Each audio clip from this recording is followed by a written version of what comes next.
This video contains images and content generated or assisted by artificial intelligence. Her wrist twisted under the officer's grip as her laptop crashed to the floor, the sickening crack silencing the entire cabin. Passengers stared. The flight attendant smirked. The gate agent folded his arms like a judge delivering a sentence. To them, she was just a problem passenger who needed to be put in her place. Humiliation pressed in from all sides, suffocating, relentless. But what none of them knew, what only the reader knows, is that the woman they were dragging down the aisle wasn't powerless at all. She was their $5 billion lifeline, the architect of their future. And with every step they forced her to take, they walked themselves closer to ruin.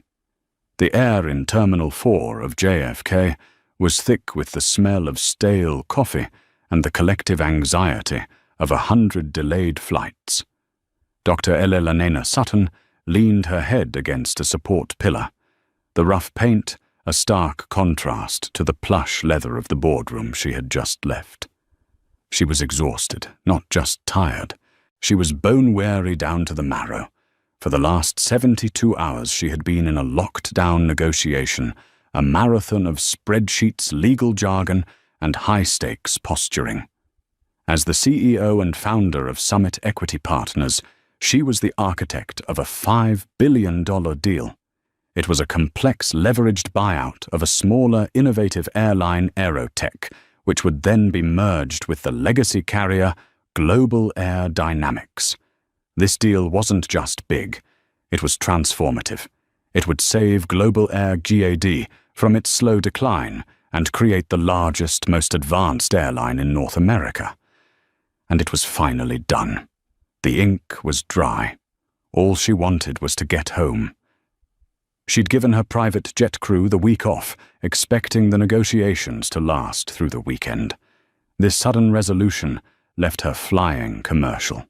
She'd booked the last seat available, a premium economy window seat, 12A, on GAD Flight 1881 to Los Angeles.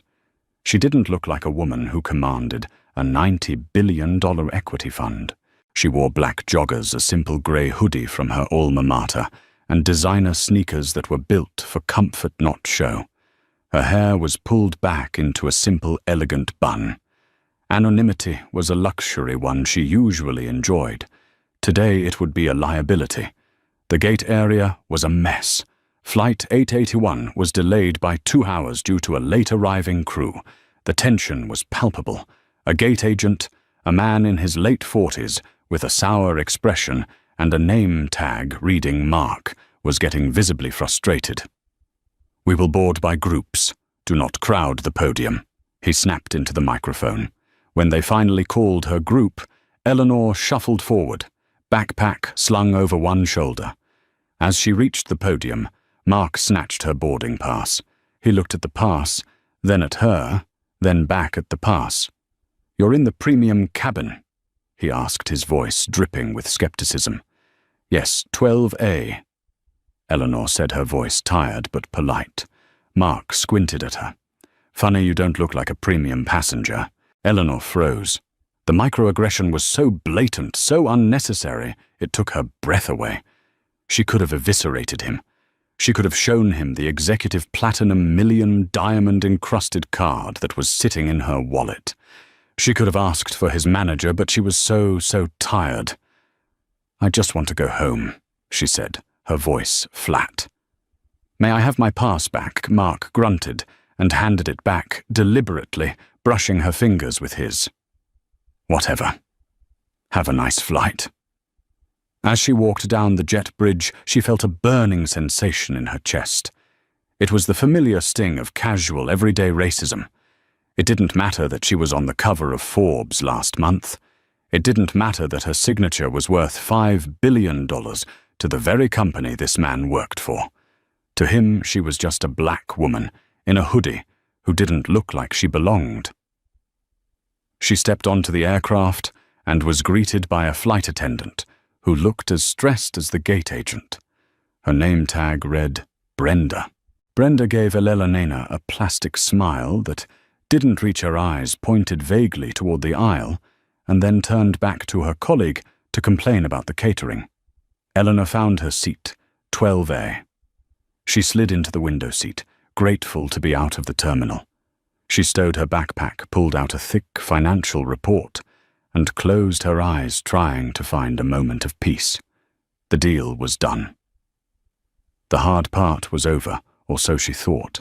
The boarding process was chaotic.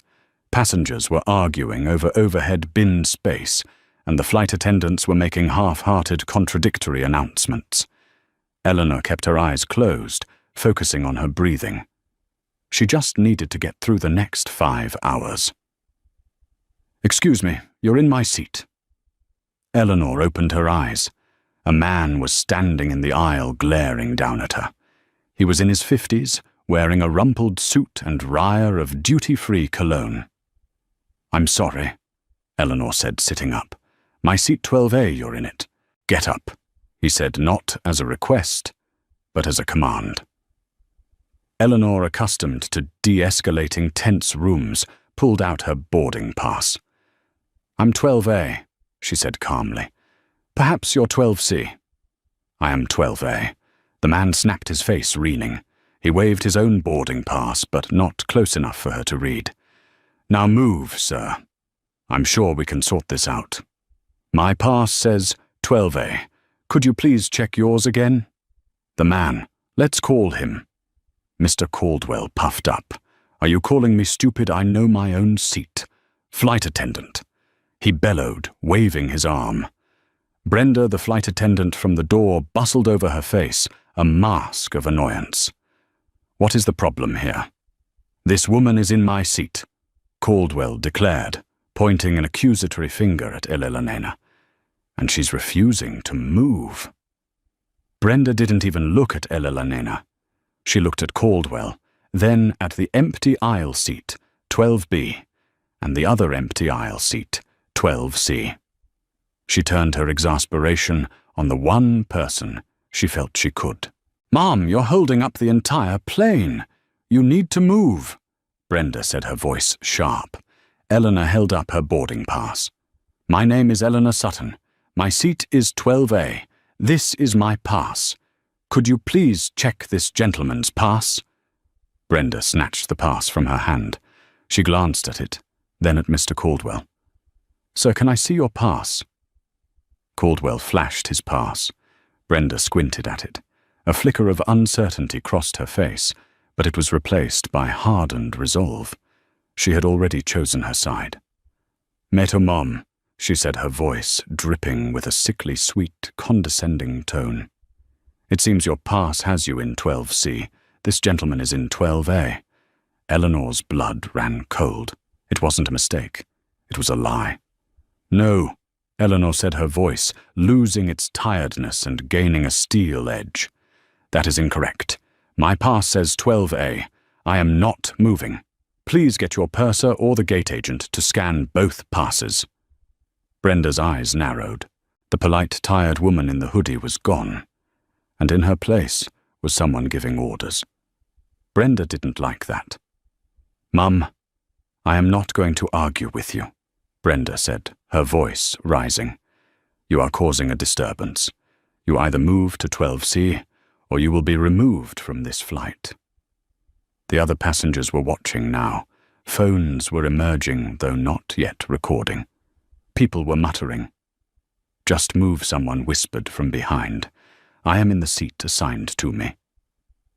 Eleanor stated, her voice low and dangerous. "I am a paying passenger, and you are making a false claim. I will not be moved based on your error." Mr. Caldwell piled on. "She's being aggressive. I don't feel safe. She threatened me." Brenda seized on it. "That's it. You've threatened another passenger. You are a safety risk." She turned and spoke into her intercom phone. "I need security at gate 42. I have a non-compliant passenger." Threatening. Eleanor stared in disbelief. It was happening so fast. She went from being a premium passenger to a safety risk in 30 seconds. "This is absurd," Eleanor said, pulling out her own phone. "I am going to record this." "Oh, no, you're not," Brenda snapped, trying to grab the phone. Eleanor pulled it back. "Don't touch me," Eleanor commanded. She put her hands on me. Brenda shrieked, jumping back as if she'd been electrocuted. "Security help." She assaulted me. The cabin door opened, and Mark, the gate agent, stepped on, followed by 2 uniformed airport police officers. The scene was set. A hysterical flight attendant, a victim passenger Caldwell who looked smug, and Eleanor the black woman in a hoodie holding a phone. The narrative had been written for her. "That's her," Brenda said, pointing a trembling finger at Elena. "She's in the wrong seat, refused to move, threatened Mr. Caldwell, and then she assaulted me when I asked her to stop." The 2 officers, one a burly man named Officer Miller, and the other a younger, more nervous man, Officer Chen, moved into the aisle. They didn't ask questions. They didn't investigate. They saw the situation through the lens Brenda had provided. "Mum," Officer Miller said, his voice a low rumble. "You need to gather your belongings and come with us." "Now, officer, I have done nothing wrong," Eleanor said, trying to keep her voice even to project the authority she was used to. "This flight attendant is lying. I am in my assigned seat. Here is my boarding pass. All I ask is that you scan it. We're not scanning anything." Miller said, his patience already gone. "You've been ordered off the aircraft by the flight crew. That's final. Let's go." "I will not," Eleanor said. "I am not being removed for a crime I did not commit. I am Dr. Eleanor Sutton. I need to speak to the captain of this flight." The name meant nothing to them. "Doctor who? I don't care if you're Dr. Seuss," Miller growled. "You're getting off this plane, either on your own 2 feet or in cuffs." He reached for her arm. Eleanor flinched back. "Do not put your hands on me." That was all the justification he needed. "She's resisting." Miller grabbed her left arm, twisting it. Officer Chen, looking uneasy, grabbed her right. Mr. Caldwell had retreated to the galley, watching with a satisfied smirk. Passengers were filming openly. "Now, this is assault!" Elena cried out as they yanked her from the seat. Her backpack was still on the floor. As they dragged her into the aisle, her foot caught the strap. The bag tipped over, spilling its contents. Her keys, a leather-bound notebook, and her company-issued laptop. The laptop, a sleek carbon fiber machine, clattered onto the metal seat track and skidded across the floor. The screen spiderwebbed with a sickening crunch. Eleanor screamed, "My laptop, stop." That laptop contained the only signed digital copy of the $5 billion term sheet, the final executed agreement. The backup was on a secure server, but this was the primary. "Leave it," Miller commanded. "You're not getting it. That is my property. You've destroyed my property." They didn't care. They dragged her, 1 officer on each arm, down the aisle. It was the most profound humiliation of her life. Every passenger stared, some with pity, some with fear, some with the same smug satisfaction as Caldwell. She was no longer Dr. Sutton, CEO of Summit Equity. She was a spectacle, a problem, a dangerous black woman being put in her place. They hustled her down the jet bridge, which was empty and cold. When they reached the gate area, Mark was there, arms crossed. "Told you she was trouble," Mark muttered to Brenda, who had followed them off. They didn't take her to a quiet office. They took her to a small glass-walled detention room right at the gate, in full view of everyone in the terminal. They pushed her into a hard plastic chair and cuffed one of her hands to a metal bar on the table. "We're processing you for interfering with a flight crew and assault. Officer Miller said you're banned from Global Air, and you're lucky you're not going to Central Booking." Brenda and Mark stood outside the glass watching. Brenda was dabbing at her dry eyes, performing for the gathering crowd. Mark just looked triumphant. Eleanor sat there under the fluorescent lights, her wrist chafing in the cold steel cuff. The exhaustion was gone. The tiredness had been burned away. In its place was a cold, pure, diamond-hard fury. She looked at her watch. What, 9:30 p.m.? She looked through the glass at Brenda, who met her gaze and smiled. A small, vicious smile of victory. Eleanor smiled back. A smile that didn't touch her eyes. A smile that promised annihilation. She had one phone call. They thought she would call a lawyer, a husband, a friend. She didn't. She called her chief of staff, Peter Jordan. Eleanor's chief of staff was at a bar in Manhattan having his first drink in 3 days. When his phone rang with the code Helios identifier, he dropped his glass. Helios was Eleanor's personal line. It was never used unless the world was ending. He answered before the second ring. "Eleanor, are you okay? Did the plane go down, Peter?" came Eleanor's voice. It was shockingly calm. Too calm. It was the voice she used when she was about to liquidate a failing company. "I'm at JFK. I've been detained by airport police. I'm in a holding room at Gate 42, Terminal 4. Peter was already out the door flagging a cab. "Detained for what I'll have legal there in 20. No." She cut him off. "Listen to me. No lawyers. Not yet. I have one call. First, I need you to find a copy of the press release we drafted for the GAD merger. The negative one. The deal failed scenario. Well, yes, it's in the deep archive. Why activate it?" Eleanor said. The line went silent for a beat. Peter's blood turned to ice. "Eleanor, what does that mean?" "Activate it. It means the deal is dead. Effective immediately. I want you to call Robert Stone's office right now. Robert Stone, the CEO of Global Air. It's 9:30 at night. Elela Nena. I don't care if he's in surgery. You get him on the phone.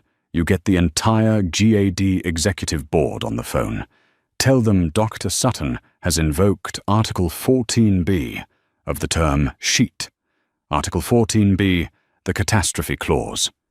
It was a legal escape hatch designed for events like a sudden market crash, a declaration of war, or a total and irredeemable breakdown of partner confidence. It was a corporate nuke. "My God," Peter whispered. "Elenena, what happened?" "Global Air employees." She said, her voice dropping, assaulted me. "They racially profiled me, lied about my behavior, and had me forcibly physically removed from Flight 881. They destroyed my laptop, and they have me handcuffed to a table at the gate." Peter stopped breathing.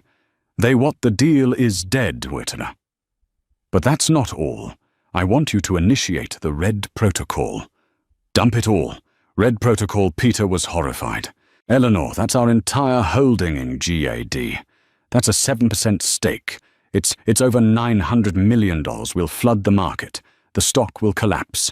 We'll lose a H100 red million just on the sale." "I am aware of the math, Peter," she said. "Consider it a termination fee. When the market opens at 9:30 a.m. tomorrow, I want every single share of Global Aerodynamics sold. Every single share. Alert the PR team. The release goes out at 9:31 a.m.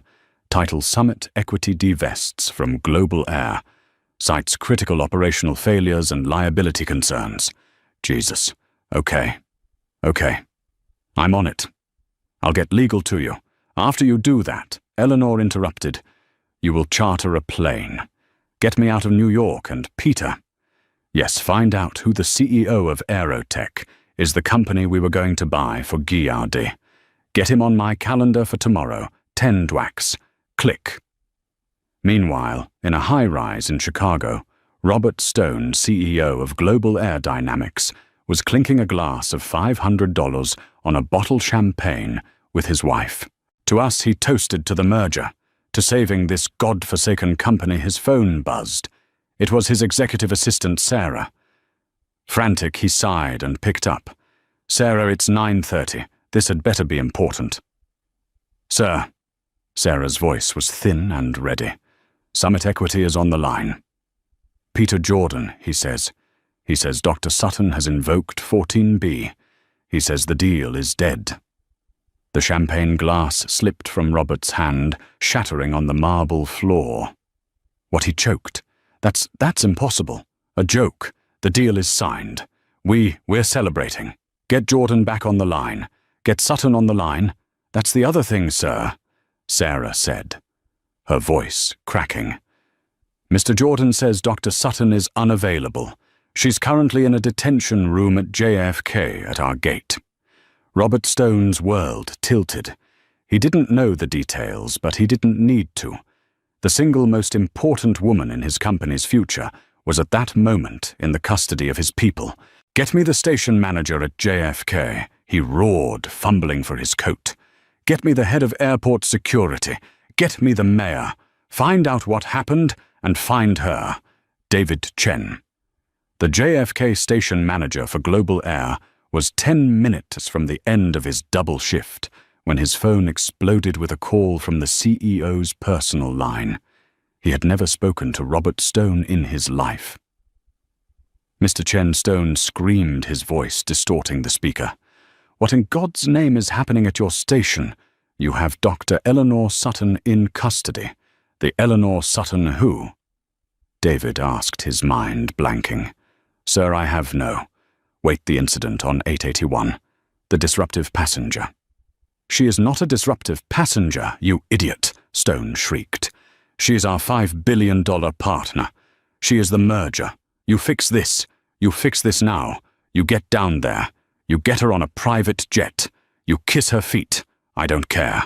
You save this deal. David sprinted from his office, his tie flying. He ran through the terminal, shoving passengers aside. He knew about the woman in 12A. Mark and Brenda had filed the report. Non-compliant, aggressive, assaulted crew. He had signed off on it himself without reading it. He skidded to a halt outside the glass holding room. He saw her, a black woman in a hoodie, one hand cuffed to a table. She was looking at her phone with her free hand, her face a mask of serene, terrifying calm. The police officers were gone, having been called to another gate. It was just her. He fumbled for his keys, unlocked the door, and stumbled in, panting. Dr. Sutton. Dr. Eleanor Sutton. He wheezed. Eleanor looked up slowly. Her eyes were like black ice. I am David Chen. I'm the station manager here. Dr. Sutton, there has been a monumental misunderstanding. He rushed over and used his master key to unlock the cuff. Oh my God. Are you hurt? Please let me help you. Eleanor rubbed her wrist, not looking at him. Where are my belongings? Yes, of course. David ran out, grabbed her backpack from the security desk, and retrieved the shattered laptop from Mark, who was now pale as a ghost. Mark, Brenda, you are suspended. David hissed at them. Get to my office now. He brought the items back to Eleanor, setting them on the table. He saw the destroyed laptop. His stomach turned. Dr. Sutton, we will replace this a new laptop. Anything, please. David begged, clasping his hands. Mr. Stone is on his way to the airport personally. He is devastated. This is not who we are. This is the fault of a few bad apples. Eleanor finally looked at him. Her gaze was so penetrating, he felt like an insect under a microscope. A few bad apples, Mr. Chen, she said, her voice quiet. Your bad apple gate agent, Mark, profiled me at the podium. Your bad apple flight attendant, Brenda, lied to my face and accused me of assault when I corrected her. Your bad apple security team physically dragged me from my paid-for seat and destroyed my property. And you signed off on it. You didn't ask a single question. You didn't look at a single piece of security footage. You just processed the report. David's face went white. I was busy. This isn't an apple problem, Mr. Chen. It's the tree. It's the soil. It's the entire orchard. You have a systemic cultural rot in this company. A culture where your employees feel empowered to humiliate a passenger based on their appearance, and your management structure supports them. We will fire them, David said desperately. They're gone today.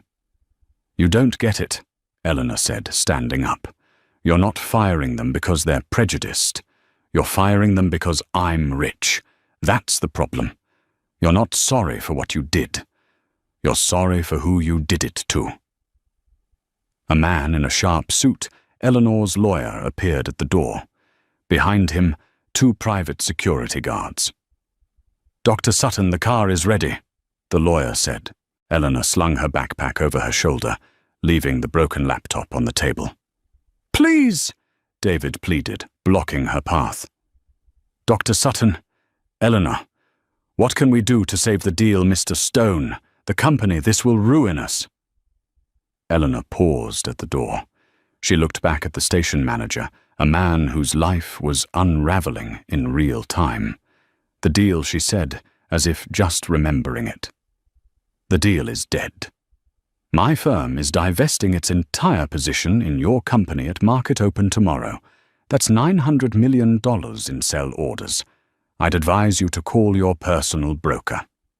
David physically staggered. No.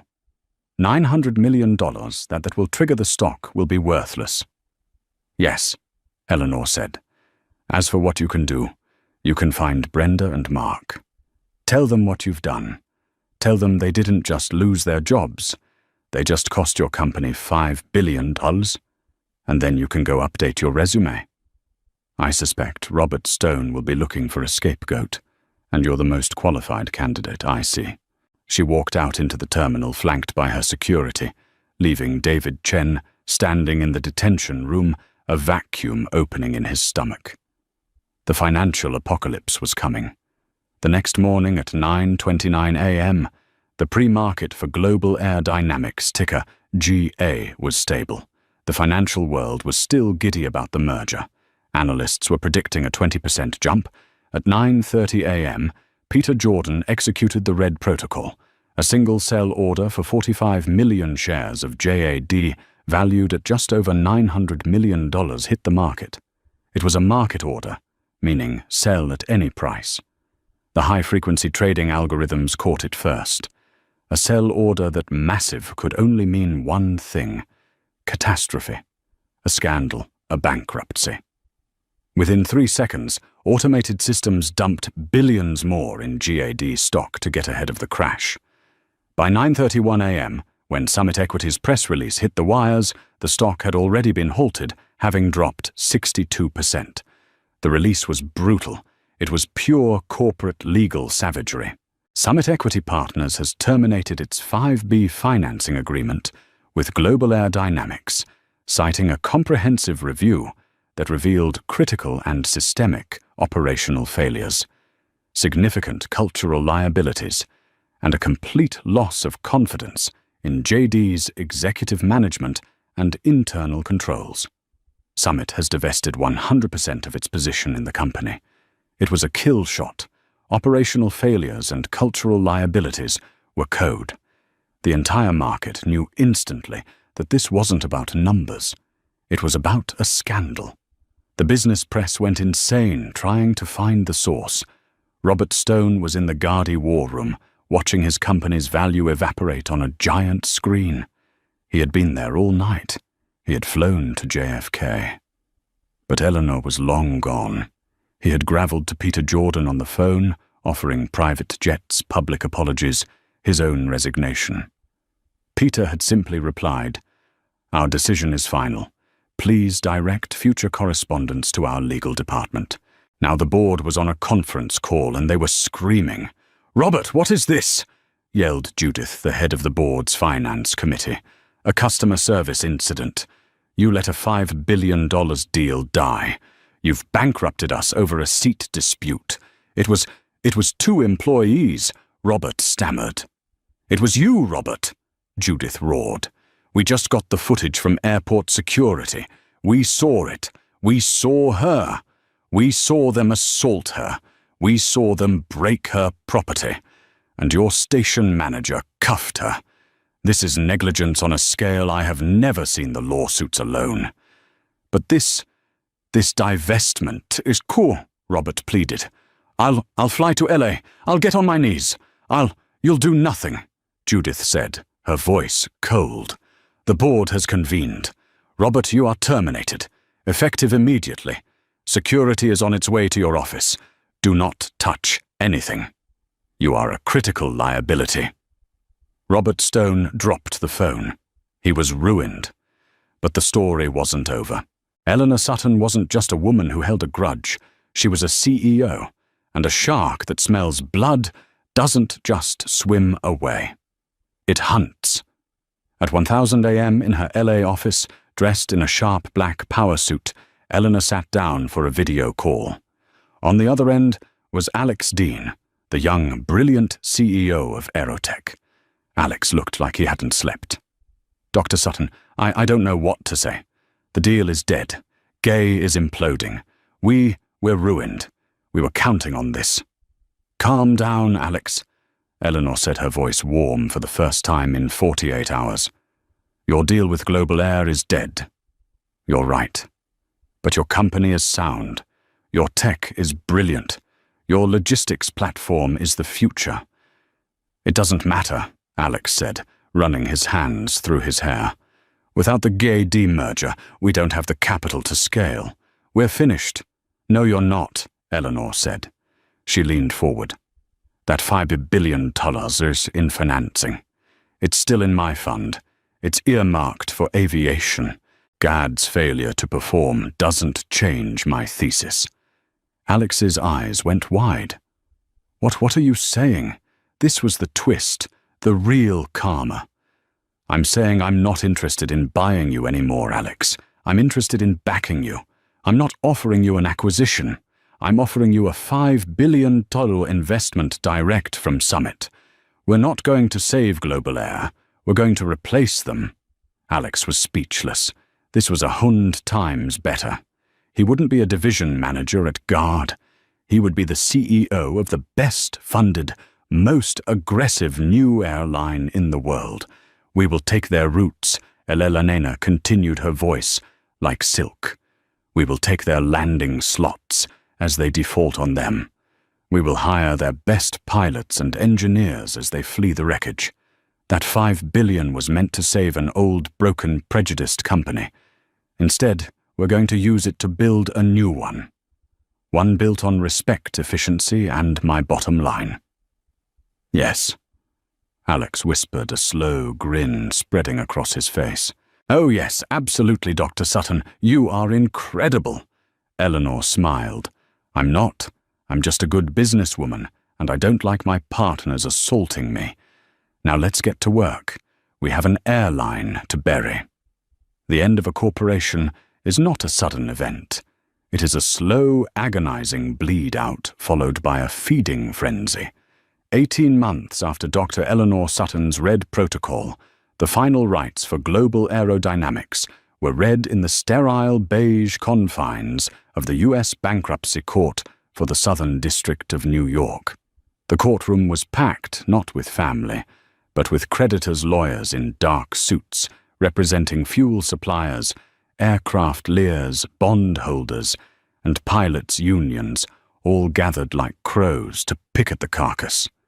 The company that had once dominated the skies, a 90-year-old icon of American aviation, was now just a pile of liabilities on a docket. Per the Chapter 7 liquidation agreement, the judge in-owned his voice, devoid of emotion. The remaining tangible and intangible assets of global air dynamics, docket number 77, Satan 19 Inner, will be auctioned to satisfy the senior secured creditors. A man in the second row representing the Gardaí pilots' pension fund buried his head in his hands. There would be nothing left for them. We now open the bidding for the most valuable remaining assets. The 48 landing and takeoff slots at New York JFK, the 32 slots at Los Angeles LAX, and the 24 slots at London Heathrow. A palpable tension filled the room. These slots were the crown jewels, the entire basis for a global airline. "We have a registered opening bid," the judge continued, "from Aerotech Summit in the amount of $50 million. A gasp went up. 50 million was an insult. A year and a half ago, those slots alone were valued at over 2 billion. But with no other major carrier having the liquidity to expand, Aerotech Summit was the only player at the table. 50 million, going once, going twice, sold to Aerotech Summit. In the back row, a young lawyer from Alex Dean's team sent a simple text. "It's done. We own the sky."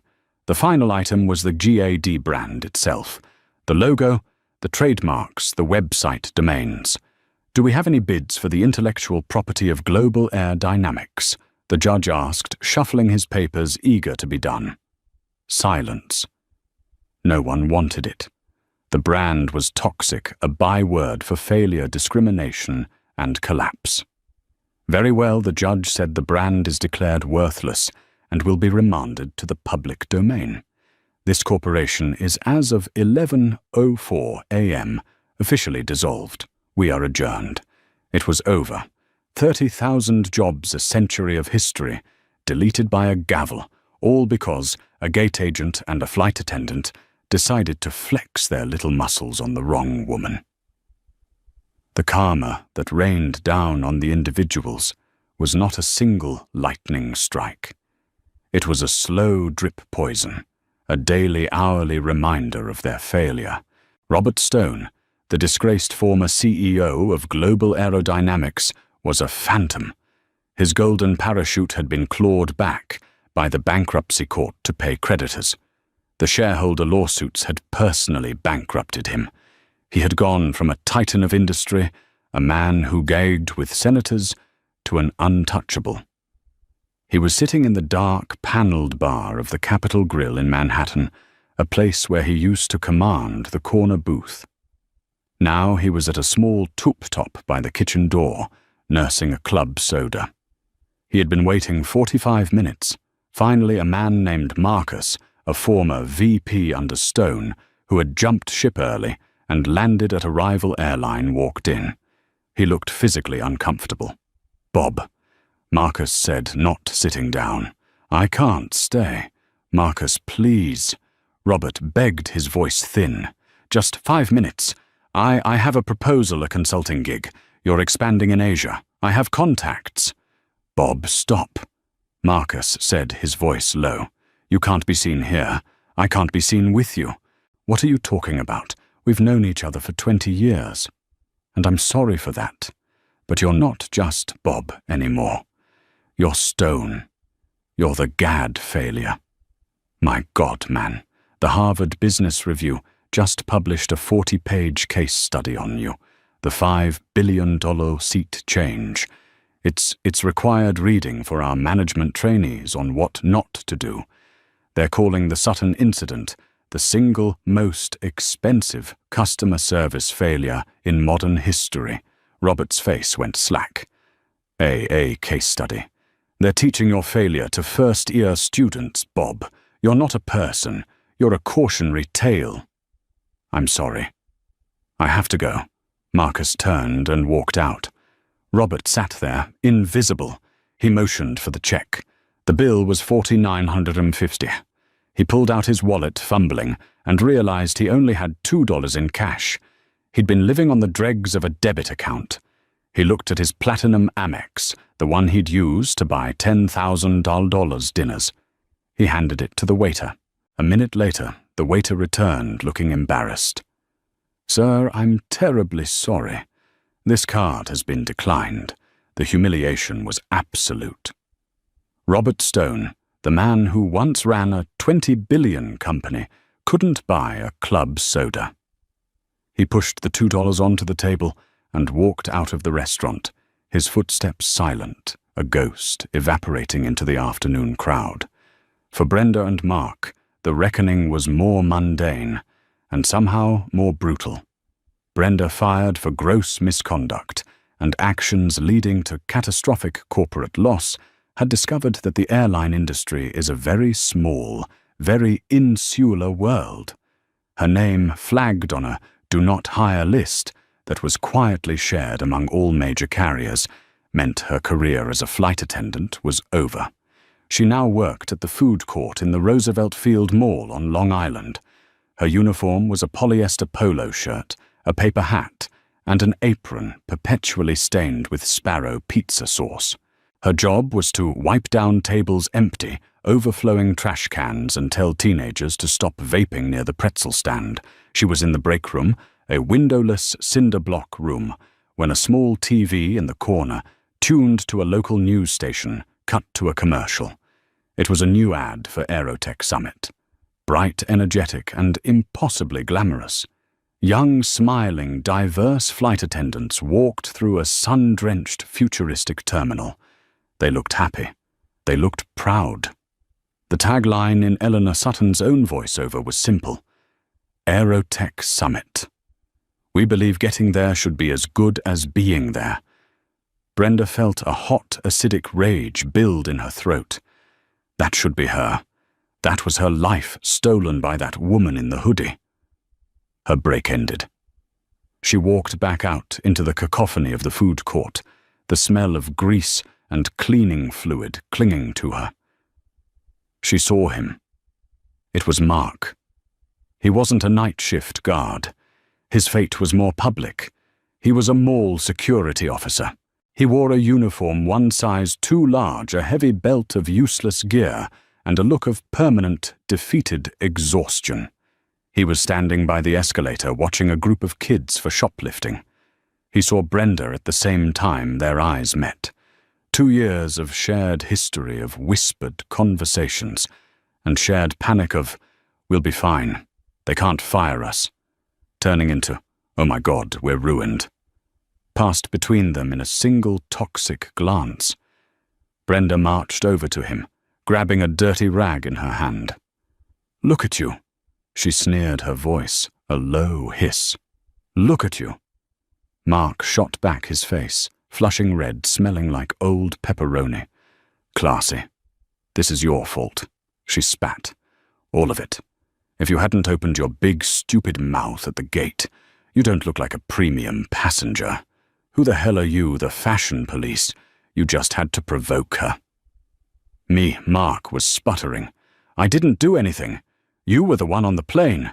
You lied. She assaulted me. She assaulted me. You just couldn't stand a black woman in a sweatshirt telling you how to do your job. You had to call the cops. You had to make it a thing. I just backed up my colleague. You brought us both down. Are you hysterical? You backed me up. Brenda was now shrieking, causing shoppers to stop and stare. You threw me under the bus. You told Chen I was unstable. You tried to save your own skin. You're a coward, Mark. You were a coward at Gad. And you're a coward now. Shut up! He hissed his hand instinctively, going to the nightstick on his belt, then realizing with a fresh wave of humiliation it was plastic. Just shut up. Go back to your trash cans. Go back to your little golf cart, officer, she mocked. They stood there, 2 small, bitter people, forever anchored to this mall, to this failure. They were trapped in a prison of their own making, their lives defined not by what they had, but by what they had lost. The karmic debt was their new life partner, and the payments were due every single day. Even Mr. Caldwell, the passenger who had lit the fuse, didn't escape. He had been identified from the passenger manifest after the sudden incident became global news. His company, a mid-level pharmaceutical firm, fired him within the hour for conduct unbecoming of a representative. He now sold vinyl siding, a job that was 100% commission. He was in a stuffy living room in suburban New Jersey, trying to close a deal with a couple who was clearly not interested, and the beauty of the everlast line he was saying, sweat beading on his forehead, is the 30-year warranty. You will never have to paint again. The husband, half watching a financial show on his large screen TV, grunted. Honey, the wife said, that's that woman you like. On the screen was Dr. Eleanor Sutton, ringing the opening bell at the NASDAQ. The anchor was fawning. And there she is, Doctor. Eleanor Sutton as Aerotech Summit stock surges another 20 points, making it the most valuable airline in the world. It's hard to believe that just 2 years ago, she built this empire from the ashes of her competitor. Caldwell froze. His sales pamphlet slipped from his hand. That face. He saw it in his nightmares. The calm, cold eyes that had looked at him as he bellowed for a flight attendant. "I love this story," the wife said to her husband. "This is the lady who was dragged off a GAD flight, right? And the CIO, fired her attackers and bankrupted the whole airline." "Not quite," the husband said, turning up the volume. "She was the one who bankrupted them. She was their financing. They messed with their own bank. God, what a bunch of morons. Good for her. That's a real boss right there." Caldwell felt the air leave his lungs. He had never known the full story. He just thought he'd been in the wrong place at the wrong time. He never realized he was the catalyst. He, with his self-important bluster over a seat, had not just inconvenienced a passenger, he had helped topple a monolith. "Sir," the husband said, noticing Caldwell's pale, sweaty face. "You okay? You look like you've seen a ghost." I have to go," Caldwell stammered. He gathered his samples, his hands shaking, and fled to the house. He sat in his 10-year-old Toyota, the vinyl siding samples melting slightly in the passenger seat. He was a footnote in the story of a titan, a tiny, pathetic man who had demanded a seat, and in the process, lost his entire life. 2 years to the day, JFK Terminal 4, Gate 42. The very air was different. The dingy grey GAD carpet was gone, replaced with gleaming, polished terrazzo. The flickering fluorescent lights were replaced with warm, recessed LEDs that simulated daylight. The hard plastic chairs were gone, replaced with sleek, modern lounge seating, with built-in charging ports for all passengers. Not just the ones in first class. The gate wasn't just remodeled, it was reimagined. The sleek silver and green logo of Airline Summit was everywhere. Dr. Eleanor Sutton stood by the window, watching her new A321neos being serviced on the tarmac. She was, as always, in her travel uniform, a simple black hoodie, black joggers, and comfortable sneakers. She was working on her laptop, finalizing the details of a new $10 billion green energy fund. A young man in an impeccably tailored Airline Summit. Manager Suit approached her, his movements hesitant, his face a mix of terror and awe. "Dr. Sutton." "Mum." Eleanor looked up, her expression neutral but polite. "Yes, my name is Thomas," he said, his voice cracking slightly. I'm the station manager for Terminal 4. "A pleasure to meet you, Thomas," Eleanor said, preparing to be asked about a flight. "No, I had to say thank you," he blurted out. Eleanor paused. "Thank you for what, Mum? 2 years ago I was here at this gate. I worked for Gardaí. I was a baggage handler. I was on duty that night. I was one of the 30,000 people who got laid off when GAD went under." Eleanor's face softened. The rage she had felt that night was long gone, replaced by the satisfaction of a problem solved. "But this was the human cost. Thomas, that must have been a terrible time for you." "It was," he said, nodding. "But that's not why I'm here. When Aerotech Summit started hiring, I applied. I just needed a job. But the training, it was different. The first day our hiring manager, a man you personally hired from the hospitality industry, not aviation, spent 4 hours talking about the gay incident. He called it the fall, and he said, "Our one and only mission, our sacred duty, was to ensure that the principle of that incident never happened here."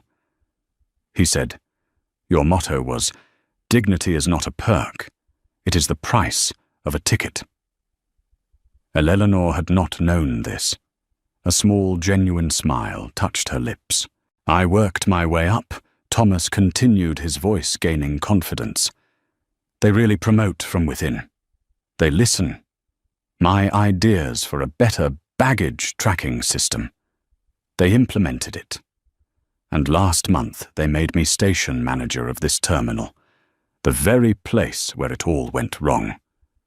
He was tearing up now. And he quickly wiped his eye. I'm sorry. It's just you didn't just build a new airline, Dr. Sutton. You built a better one. You saved me. You saved a lot of us. I wanted to thank you for building it. Eleanor was genuinely moved. This was the true victory. Not the money, not the bankruptcies, not the revenge. It was this. It was taking something broken, rotten, and prejudiced, and building something strong, respectful, and good in its place. She stood up and, to Thomas's great shock, extended her hand. Thomas, she said, her voice warm. Thank you for telling me that. You're the one building it. You and everyone else here. I was just the first investor. Thomas shook her hand, beaming. An announcement came over the PA. We are now ready to begin pre-boarding for Flight 1 non-stop to Los Angeles at Gate 42. Oh, Thomas said, snapping back to professional mode. Dr. Sutton, I have you right here. You're in 1A, our flagship suite. Please let me escort you on board right now. You don't have to wait. Elena looked down at her boarding pass on her phone. She had, as always, booked 12A, a window seat in premium economy. She looked closer. The pass had been updated. Seat 1A status chairman's circle. The system recognizing her name had automatically upgraded her to the best seat on the plane. She hadn't even noticed. She looked at the line forming. She looked at Thomas's eager face. Then she zipped up her backpack and slung it over one shoulder. Thank you, Thomas. That's very kind, she said. But I think I'll just board with my group. I'm Zone 3, I believe. Thomas looked aghast. But Dr. Sutton, you own the airline. Eleanor smiled a real bright smile. Today I'm just a passenger in 12A or 1A. It doesn't really matter, does it? On this airline, she said, nodding at him. Every seat is a good one. She stepped into the Zone 3 line, right behind a young family, struggling with a stroller. She blended in. She was just another passenger going home. But as she walked down the jet bridge, Thomas and his entire gate crew watched her go. They didn't just see a passenger. They saw the ghost and the phoenix of Gate 42, the woman who had to be dragged off a plane only to return as the woman who had built a better one. She didn't need to cut the line. She already owned the destination. And that's how a $5 billion deal vanished from one company and created a $20 billion giant for another. Global Air Dynamics wasn't just bankrupted by money, it was bankrupted by its own culture. Brenda and Mark, the employees who started it all, learned that prejudice has a price tag they'd be paying for the rest of their lives. Dr. Sutton proved that true power isn't about yelling the loudest in a confrontation. It's about having the final say in the boardroom. The airline thought they could dismiss her, but in the end, she dismissed them. What did you think of this story of hard karma? Do you believe the airline got what it deserved? Let me know your thoughts in the comments below. And if you love stories where arrogance is met with accountability, do me a favor, hit that like button, share this video with a friend, and most importantly, subscribe to the channel for more true life drama. Thanks for watching.